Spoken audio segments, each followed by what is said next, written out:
Hello and welcome to the SCI-AI podcast. This is episode number 33. Today, my guest is Vida Patil. Hi, Vida, how are you doing? I'm doing fantastic. Thank you so much for having me, Vivek. Great. Let me give a brief introduction of Vida to everybody. Vida um, has worn a lot of hats in her career. She's been a startup mentor. She's been a change maker. She's been an author. She has been a researcher, an entrepreneur, and currently she's writing her third book. That is so amazing. Her book is Startup to Win. Um, how to scale from idea to mega brand. I hope I said it right, Vida. Yeah, that's right. Fantastic. Okay, great. So let's go ahead and get started. It's been amazing to be with you on this podcast. And let me begin like this, Vida. When did your journey of blogging, like you've blogged a lot on Medium, and then to YouTube, how did that all begin? And when did you think that you need to come out of the corporate lifestyle? And because you've worked in corporate as well for a longer period of your career, and hence, how did you thought of build a brand for yourself? Yeah, this is a great question because I have taken the not so easy, the unusual Yeah. road. Most creatives, you see, creativity is behind me. This book uh, That's nice. is a textbook of creativity. All faculty members use all over the world. Mihali Shiksit Fantastic. Mihai. So people like this were my inspiration from childhood. My mom was a typical STEM mom. She wanted me to score, and my bedtime stories were about great biographers and authors. And the problem with my parents were both were doctors and they were busy. And summer holidays they sent me to a lot of personality development camps. It was not swimming, it was not tennis, it was public speaking and personality development. And I'm and we were very spiritual at home. So when I entered the corporate world, I had great scores, great uh, you know um, track record basically. But I had this spiritual insight behind me, guiding me. And I've never competed, I've always collaborated. And the problem is I always got double promoted. If I was in an entry level engineer job, I would be offered 2 3 tiers higher level manager's job, even though I'm so new. So this had become a trend. And it was causing peer pressure to others around me. I said I should not be in a place where I'm causing peer pressure, because of my upbringing I see things easily. So I had to move out of corporate. I didn't want to Mhm. fight, I want to collaborate. I want to guide and make things easy for people. So I went to a startup. It was by a Stanford neurosurgeon, and he allowed me to work in a startup. But I felt at some point this is going to be competition more than collaboration. So Mhm. um, I always look to writing and public speaking as my healing forces. I went through several health challenges in personal life also. I had to stay away from my husband because of job opportunities. What kept me going was this meditation and yoga and this whole spiritual practices. I was pretty hep. I like partying. I was a fashionista all the while. I was probably a very worldly girl that way. I spent a lot on accessories, but the spiritual side was always driving me. So in the corporation, the worldly side helped me move ahead, but the spiritual side made me ask deeper questions, like what is behind this? Why am I doing this? Why are things coming so easily? So I took the plunge. I had written my first book already when I was doing well in the corporate world. I had already written. It was not publishable. There were a lot of critical feedback on that. And the way I went about this was I kept on interviewing high achievers. I mean, these are achievers at a very massive level of impact. They have 100 million people in impact wise. Wow. And these are billionaires, these are megapreneurs. They have changed cities, they have built infrastructure for nations. Those are the kind of people I interviewed, and I started Mm. understanding their hacks. And then I realized, okay, I need to teach this. And yeah, I was in the East Coast. I was in a very pristine environment when I wrote my first book, and I started Mm. blogging. Basically, they were public speeches which people liked, which I started writing as blogs, and it Uh-huh. became a book. But that was not for commercial success. It got me more clients. It got me bigger opportunities. I got hired by um, visionaries, and I got gigs from that. I didn't think much about circulation, but I knew when I'm speaking it is healing me and it's healing other people, so I had to keep this going. So that's how my writing journey started. And I think my first book was the best experience in writing, because they were thoughts kept coming and I had to keep writing. And these Right. thoughts, you see them day in and day out. So writing is like that. Once you are get into the flow, you start seeing it everywhere. Yeah. And you get new ideas. It's like you open a channel and you don't want to close it. So in I was in New Jersey, and it was very green. And we had fall colors during the fall, and when it Yeah. would snow, the sunset had like 10, 15 hues in the sky. I would Mm. meditate just looking at the sunset and the snow, and I had not had such experience at all. And one day when I was meditating like this, actually I was in a parking lot and I had finished a very long day, and I just hit this point where I didn't have control over my mind and body. It was an out of body kind of experience. So Wow. this was in New Jersey, not New Jersey. This was in Philadelphia outskirts called Lansdale. I was working for Merck Pharmaceuticals. I was in Mhm. medical imaging informatics. We were starting a new division, but I was meditating a lot with groups. I would go every evening and meditate, and these are Buddhists and all kinds of meditators. So they have left worldly life. They walk barefoot, they eat vegan food, they don't touch milk, they're not alcoholic, and they practice silence, but they're 16, 17-year-old kids. And Wow. so I did regular meditation, and then I made it a habit. I'm going to read one book every day and go and talk about it. So Mm. since I was away from my husband and I was by myself, no partying, it was snowing all the time, no friends. This was it gave me. I remember that day in the parking lot in Merck. It was beautiful that Mm. evening, but something very blissful came and just hit me, and life changed after that. Mm. Also, I used to do Sri Yantra meditation. I like Uh-huh. that, the Sri Yantra. I'll just show you. It's here. Sure. Some of Yes. the charts are here.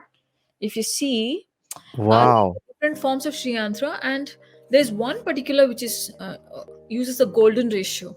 So I was very fascinated with golden ratio, and I was fascinated with that particular Sri Yantra. I don't know why. I just kept looking at it, and after many days, it just draws you in. Something is there. Mm. And I actually have explored a lot more about origin of human species. I never talk about it, about the Egyptian pyramids, about the ancient temples in India, about the Vedas, the Upanishads, the Puranas, and the biblical scriptures, the history of Jews, and the Russian. I met very good, amazing teachers from Russia when I was meditating. Mm. We learned telepathic communication, and Mm. this is very powerful. At one point, when you start meditating on the Sahasrara, you learn that. But they are practitioners. They use it in medicine. They use it in other forms. So you have to experience it. So after that, I felt I'm a worldly person. I want to have kids. So I came back to Bay Mm. Area. I didn't want to stay there. It was too much.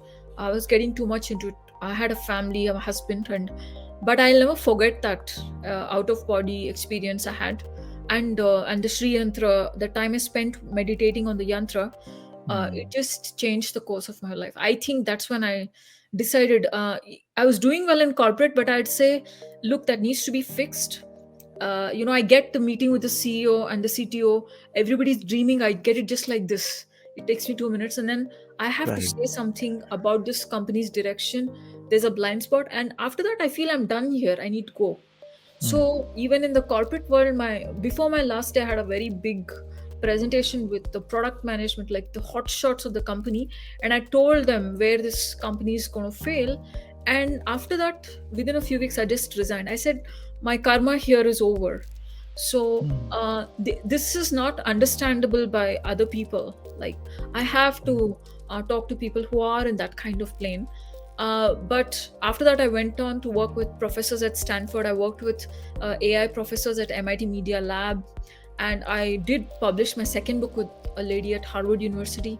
So I have not given up the scientific approach, but mm. this approach is something fascinating. I think only quantum physics can get close to that. Wow. I know I talk a lot, but I answered a lot of your questions. Thank you. Yes, yes, you already did. Amazing. Because I was about to ask you about your first book. But I mean, you've already answered that. That's Yes, I amazing. did. Yeah. And I am already feeling so amazing by talking to you. You're so inspirational, Vida, for all of us. And, already a superstar. So please keep Thank you. doing what you're doing. Thank you so much, Vivek. I think you are the superstar. You, Yeah. you are giving your platform, and you. Right. Not everyone can recognize that vibe. You have that vibe in you, so you are Oh, able to understand. So I really appreciate yes.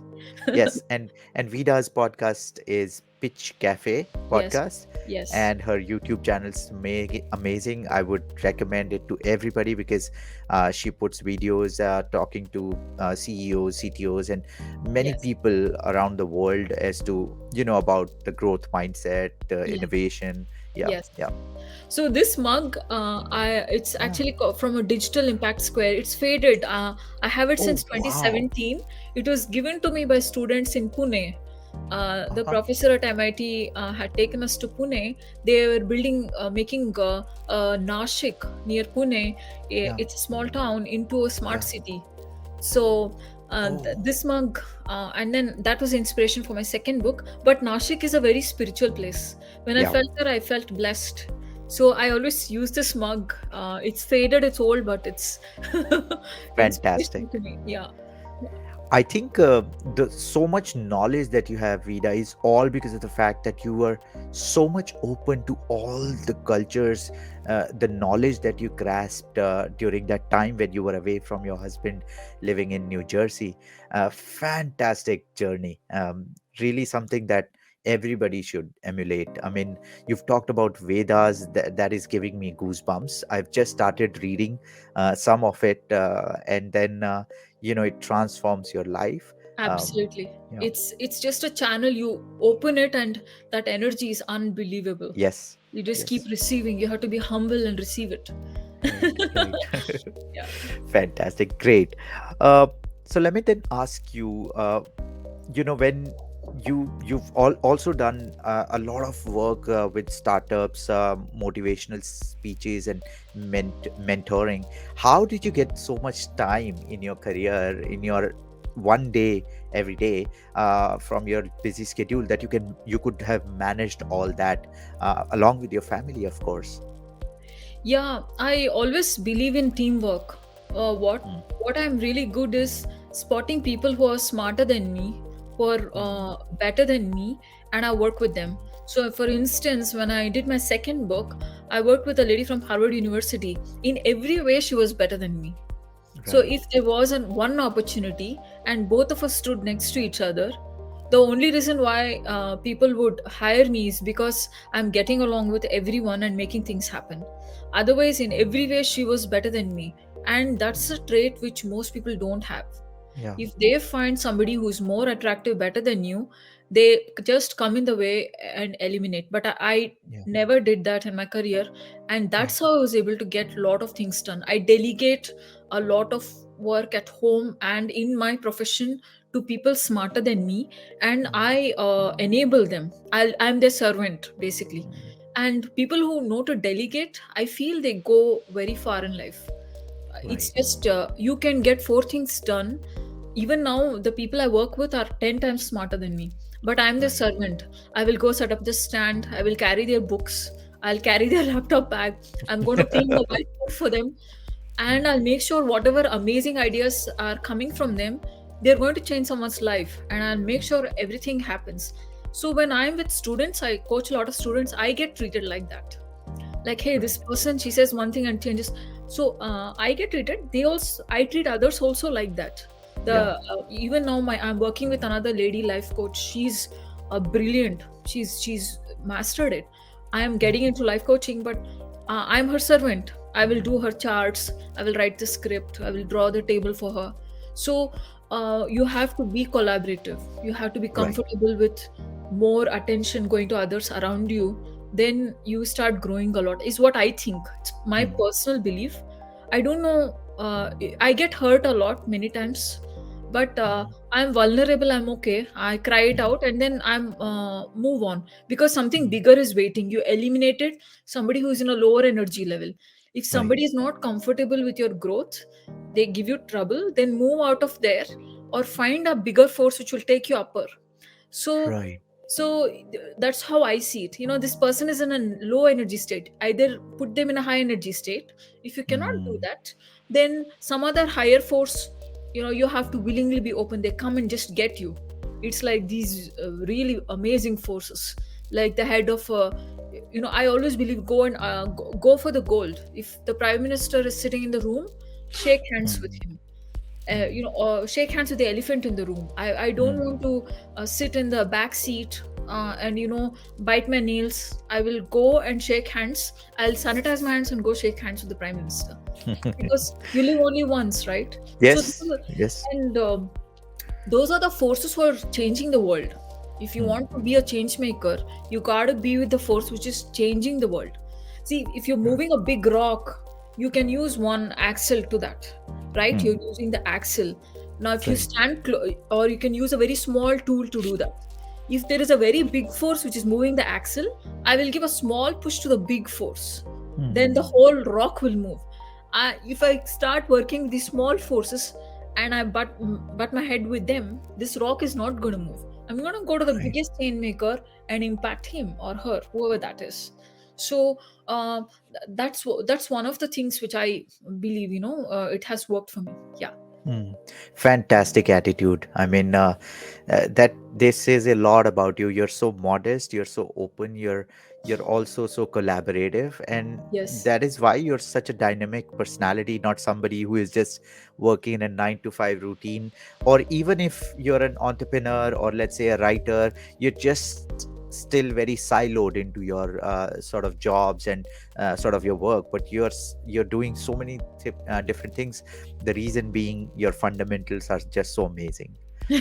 Thank you very much. And I think Yeah. I want to drive this message to most people. Sure. Organizations are changing, startups are Mm. changing, corporations must change. They should prioritize collaboration over competition. This is Right. the post pandemic world, and you can't be like winner takes it all approach. You have to learn Right. to give and receive both. Yeah. Fantastic. Great learning. Absolutely great advice. Thank you. Right. So let's come back to the topic of how you sort of thought about your first book, which was Vertical Living. Mhm. If you can talk about it a little bit, because I've not read it yet, but I promise that uh, the kind of person you are, Vida, it just makes me read it right away. So I will definitely buy and read it now. Both of your books. And Startup to Win, please tell everybody, when is it going to release, how much is it complete, and all. Yeah, so my first book, Vertical Living, is basically hacks. People use just 5% of their brain, and Mm. why is it that the high achievers use more percentage of their brain? Nobody tells you why. What they do in their daily life. What do they do when they get up in the morning? What do they Mm. do before they go to sleep? How many hours of the day are they exercising, or how many hours of the day they are actually at work? If you look at people like Sadhguru, their life is so organic. when Right. does he when does he plan his day? When does he go and strategize, or how does he slog? His life is so joyful based on what Yeah. he says. What does he do differently? I interviewed this owner of Narayana Health. He's built many Right. health cities right now in India, and he wakes up at 5 in the morning and he has half cup of coffee optionally, and the whole day he's on his feet. He eats green vegan food, and he's a very dynamic person. I just felt a lot of these people at sea level I was interviewing, they were martial artists. If you dig deeper, they're, even though they're fighters, they have this zen about them. So I started drawing parallel between martial artists and these corporate CEOs, corporate leaders, and Mm. also the yogis. So what is Right. common? Yogis can live without food for 3 to 4 weeks. Yeah. Bhagat Singh fasted for 56 Yeah. days. Gandhi Mm. fasted for 21 days. How Mm. do they sustain 21 days? In Himalayas, yogis are meditating for many, many weeks without food. Right. So I said there Right. is something they're doing, in terms of using their capacity more. So Right. when I came to Silicon Valley, I saw startup founders are like that. Hmm. So less cash, so less resources, so less help, and they're building such a big vision. I Yeah. just felt they're using similar kind of energies in their life. They've got that zen or the martial art hacks or the yogi hacks. So I Mm. put that in a book, but it's how I explored it, how I learned it. For me, public speaking was my zen. When I started speaking, things start flowing, and then that's how I Right. started writing. So that's my zen thing. But for a corporate CEO, it's getting that $1 billion deal. That's a zen. Yeah. And Yeah. one of my friends is serial entrepreneur. Nobody can beat him in negotiation. He can get a BMW for 30% of the price. We are shocked. So his zen is sit in the negotiation room for 8.5 hours, no water, no restroom break. 8.5 hours, he's just stressing the other person out with his patience. Wow. So that is some sort of zen. His zen is, I want the best deal, and I'm going to use all my mental tactics to get this deal. And the same with corporate CEOs. They are like, Sure. this company is attacking, is leading the market. They're like, I'm not going to do anything. I'm just going to be quiet. He's going to be Mm. tired. He'll do all of Mm. that and he'll be tired. So this is the ability fighters use to come out of the shell, and that's what vertical living is about. How to Right. use more of your brain and body. I give how to steps. First, how to improve your awareness, then how to explore the creativity side of you. Because once you become Right. creative, you become Steve Jobs. Once you become creative, you become Elon Musk. Once you become Yeah. creative, you become Shakuntala Devi. So Mm. you're exploring a lot more of your personality than you should. But I talk about Mm. team effort because most of these people didn't have team building skills. I also talk about that. So this is a lifestyle of high achievers, but it's all very zen, very mindfulness Mm. based. So that's vertical living for you. It's bite sized. You can just read a page here and there and you'll still take something from it. Right. um, and startup to win is for startup founders, because I've spent so much time with founders and investors. If you roll out a startup, it could be as small as a YouTube channel. Yeah. How to be successful. So it's from idea to basically mega brand, that whole journey we talk about it. That'll be coming out later this year, I think Okay. 2022. Yeah. Fantastic. We can't wait for it. Definitely gonna buy it and definitely gonna enjoy it. Yeah. Thank you. Yes. And all the best for it. I hope it, breaks records and definitely will be beneficial for a lot of people who are looking for this advice. Fantastic. Thank you so much, Vivek, for putting in a good word about my channel and the book. People like yourself, like, keep us going. Yeah. We are knowledge workers. Yes, Appreciation is because very important for us. yes, because Yeah, we need that. We need that ecosystem wherein, the true passion and true words and advices should come out yeah, from not necessarily from industry leaders, but from authors and speakers and absolutely. mentors like yourself.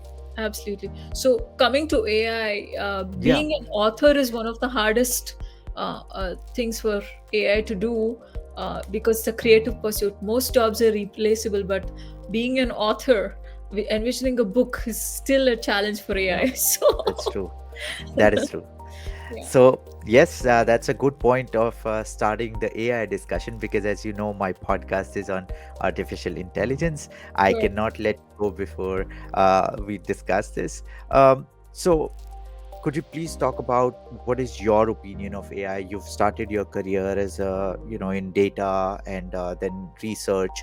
Um, what is your um, you know the most great advice on AI, how the startup ecosystem in AI is developing, and what is your opinion of it? How much passionate you are about it? What do you want to share about it? Yeah, I just feel that um, human to human communication, it was Mhm. how human beings evolved. We looked at each other's faces, we talked to each other, we felt vibes. with each other. This is how human race evolved. And when we moved to different landscapes, communication happened through radio waves, through wireless, to phones, and now cell phones and video interfaces. So this is happening virtually. This is an artificial medium, Absolutely. and AI is enabling the acceleration in this medium. So Mhm. what AI is not able to do is it cannot sense human feelings. It can do everything else. It can accelerate human evolution. It can accelerate different industries. But the human centric AI is what is lagging behind a lot. People are trying to simulate human brains. I worked with a prof at Stanford. He was trying to simulate human emotions. Whatever is so simple for human beings is probably one of the hardest tasks for AI. Now, when you're Right. getting into that domain in AI, if you're automating tasks, that's fine. AI is great. But when you're Mhm. trying to dictate something like hiring based on an AI algorithm where women are discriminated, minorities are discriminated, Mhm. not good. If Mhm. something like a war between Ukraine and Russia, the bombings are being programmed by an AI algorithm by using maps, not acceptable. Right. This is how there was a case study at Stanford. I attended the talk. There was this whole war season analyzed in the Middle East.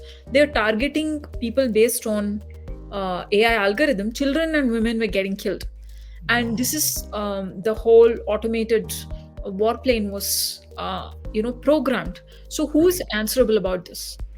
So Mhm. this is where AI should not be autonomous. These are the perils of autonomous AI. Second thing, which about AI, which I'm very watchful, is that AI is influencing kids. They are very Right. very hung up in the metaverse, in the gaming world. Right. So AI is giving them a message: if you do these things, I'm going to reward you. Mhm. Which could be beating somebody using a in a game using weapons, or overcoming some obstacle by hurting someone, or this is programming a child who doesn't know ethics. So Mhm. it's a very reward centric system. AI's problem Right. fundamentally, starting with neural networks, is it's a reward centric system, which is not meant for human beings. It's meant for Aha. machines in a factory and leave humans out of it. So Mhm. some tasks are okay, automated tasks are okay. This is going to throw nature out of balance. Right. Because AI doesn't understand when it is farming, is it causing imbalance in the soil? It will not do. It will look at the space, it will plant the seed, and it's done. It's going to maximize that. It's not going to think about the earth. Is the earth Right. getting affected? So this is the peril of AI. Somebody needs to take control of this, and you have to get some governance into it. And I feel that AI will be accelerated or will accelerate quantum technologies.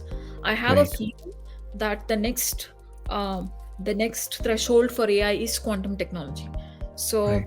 um, so I think they should, whoever is working in AI, they should think about quantum and program accordingly, and always remember about this human centricity, because you don't want to raise monsters. You want to raise Yeah. pure children with lots of ethics. So those are my 2 cents on AI. I know enterprise AI is doing wonders. Yeah. Avatar and chatbots are getting into healthcare systems. Right. The phone is become an integral part of every human being. So the phone has a lot of AI applications, and it's getting hyper personalized. So there are privacy issues. Again, that's another Right. aspect. So those are the pitfalls, and those are the future trends in AI, is what I think. No, that's a fantastic point because all my discussions with AI experts, I get this feeling that it is a great tool. It is a great tool, like you said about chatbots and others. But at the Yes. same time, some of the people are bullish about the fact that it can be harmful for us if there are not proper AI ethics or governance, like you said. And so yeah, absolutely. It's a great tool, but it's also deviating us from nature. Yes. If Absolutely. kids are given reward based on uh, just digital, the binaries, they're not able to enjoy the nature outside or Yes. play like they used to. Like in our childhood we used to, then it's sort of creating the changing the human anatomy and behavior forever. I like that. It's changing the human anatomy. The human Right, thought process is changing. The right, human right. physiology. I have a feeling that the body parts will shrink. The head is Yeah, going to become bigger yeah, because exactly. we are not using any of this. They will become lifeless. Hmm. With future generations, they will become Right, smaller right. unless you're physically active. Yeah, they become Absolutely. vestigial. Let me Right. put it that way. Yeah, So I think a great sort of study will begin for evolutionary scientists and all of them to understand that where humanity is going, yeah, especially after the invent of AI. yeah, yeah. Mm. Fantastic, great discussion, Vida. Maybe just last one more question, Mhm. and it does not concern some of the audiences that I have on my podcast, but it is something that does concern me as an Indian, and you've also spoken about it. What is your opinion of the new movie that has released in India, the Kashmir Files? You know, let me tell you about mine a little bit. That I have been completely broken by the fact that it been presented there, and I was like, I was actually there because my father was in Indian Air Force, and we Gosh. were actually Mhm. posted there in Srinagar at that time, and we had no clue that this has happened because we just left before it started. Mind blowing stuff. I cried literally for Yeah. some time. But anyways, what's your point of view? Yeah, when the movie was over, we all stood up and we want to do a standing ovation, but Yes. don't have strength to clap. Right. So we're all crying. So that's how it Yeah. was when we walked out. After studying the Vedic, the Yes. body of knowledge and the history of Vedas, this is what I have to say. We are not Hindutva. We are Sanatana Dharma. Correct. Hindutva is a term which has come intermediately. Hmm. It has come later times. Sanatana Dharma is including everyone, it is not discriminating against anybody. True. The sacred scriptures were meant for everyone. Who was Valmiki? Valmiki was a hunter. He was not a Brahmin. He wrote the script of Right. Ramayana. Who was Veda Vyas? What are his origins? Hmm. So Sanatana Dharma is what was highlighted in Kashmir. It is all Yeah. inclusive. One thing. Second thing, what is the purpose of religion? It is for somebody to achieve enlightenment. Religion is a set of practices which keeps a person calm, happy, centered, highly productive. Very much like my first book. It was about high productivity, but with the right focus, without driving life out of imbalance. If you keep doing that, you achieve enlightenment. Do you think a Hmm. yogi who is achieving enlightenment is going to go and kill somebody who's not following his method? That's my only Right. question. There have been Hmm. yogis in every religion. Christ was a yogi in his own Yeah. right. Muhammad was a yogi in his own right. Right. Shankaracharya was a yogi in his own right. Were Right. they out to get somebody's life? Now, they Hmm. were the people who have shaped the religions. Why is it that people are fighting? They're not doing this for religion, they're doing it for getting back. Hmm. You did this, so I'm doing this. Forget God. Right. God is just an excuse. I'll do it anyway. With or without this belief, I'm still going to do it because that's who I am. So, Right. we don't want to get into that mindset. You want to focus Hmm. on what is the essence of, and guys, you have to know what is Sanatan Dharma. Yeah. Don't comment about Hindutva or any other religion for that That's true. matter without knowing Sanatan Dharma, is what I felt. But this was what do you call it? He's a very candid guy, Vivek Yeah. Agnihotri. He Right. says things as there. If you watch his channel, he's revealing a lot of deep research Yeah. insights. So is Pallavi Joshi, and they're Correct. revered media people, and they took this bold step for probably cleansing the Yeah. media, I think. So this is my take on Kashmir Files. I don't know what our opinions are else floating there, other than polarized opinions. I don't know what else is floating out there. True. True. Yeah, Yeah, and it doesn't matter actually. What matters is that the intention behind this movie was to just tell people all over the world, and not just Hindus around the world, but everybody around the world. Like, for example, Vida, it happened with Jews as well. But Yes. Jews never let anybody forget it, even after 100 years from now, when Yeah. it has happened, the Holocaust. Yeah. While Indians genocide, or Hindus genocide, basically is happening for over 1,000 years, Yeah. and we had no idea about it. Imagine our history books. I mean, imagine our school life. We've never been told like this, the Yeah. real raw Yeah. truth about what happened. So, I mean, that's the reason why the message should have gone through. Rest, everything else will take its own shape, because we are not so stupid to let our country go into bad hands and all. Yeah, Yeah, so that is not acceptable. The genocide part never acceptable yeah, in any circumstance. It is not correct. acceptable. So I think that's a great message which Kashmir Files has Yeah, brought out very boldly. Kudos to the couple. They took a absolutely. very bold step. I think we should all salute to their efforts. Is Right. what I would say. Yeah, Yes, absolutely. yeah, Absolutely fantastic. Thank you so much, Vida, for giving us your time. I know you are getting late, but thank you really so much. If your schedule will permit, we will sit down again and talk about some of the different things that you're so passionate about. Um, before we wrap up, do you have any parting thoughts for us? Um, no, I just love this platform, and I'll definitely go listen to other speakers on your platform, and keep spreading the word of peace and prosperity, because human life is limited. Yes, We have a limited capacity and time.